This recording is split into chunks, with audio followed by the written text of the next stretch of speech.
खबर का रुख कर लेते हैं। अब रूस यूक्रेन जंग पर इस वक्त की बड़ी खबर सामने आ रही है, जहां पर रूस ने ऑपरेशन स्पाइडर के लिए ब्रिटेन को जिम्मेदार ठहराया है। ऑपरेशन स्पाइडर वेब में यूक्रेन ने रूस पर ड्रोन अटैक किया था। रूस के ब्रिटेन में राजदूत आंद्रेई केलिन ने कहा कि यह तीसरे विश्व युद्ध को भड़काने की कोशिश हो सकती है।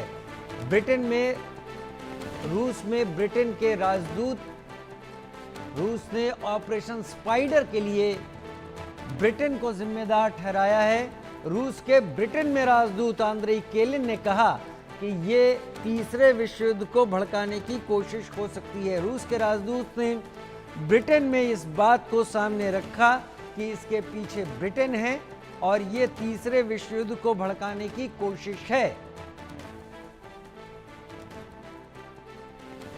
ड्रोन अटैक जो 1 जून की दिन यूक्रेन ने रूस के 5 एयर बेसेस पर किया था, जिसमें ड्रोन गिराकर रूस के बॉम्बर्स और रूस के एयर बेसेस को तबाह किया गया था। उसके पीछे रूस ने ब्रिटेन को जिम्मेदार ठहराया है। हालांकि ब्रिटेन ने इस बात को कहा भी है कि वो यूक्रेन को 1 लाख ड्रोन देगा। आदित्य वधावन मेरे साथ ज्यादा जानकारी के साथ इस वक्त जुड़ गए हैं। आदित्य, अब तो डिप्लोमेटिकली भी रूस ने इस बात को आगे बढ़ा दिया है कि ये सब ब्रिटेन का किया धरा है और ये थर्ड वर्ल्ड वॉर को इशारा या उकसावे की एक कोशिश है।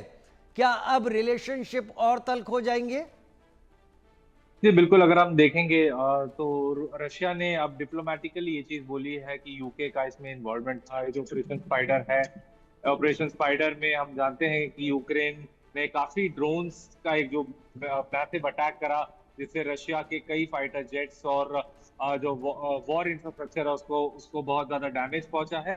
तो अब माना जा सकता है कि कहीं ना कहीं ये एक वर्ल्ड वॉर 3 की तरफ एक कदम हो सकता है, क्योंकि रशिया बार बार, जैसे ही ये ऑपरेशन स्पाइडर का समापन हुआ उसके बाद रशिया ने अपने न्यूक्लियर इंस्टॉलेशंस को अलर्ट पे रखा।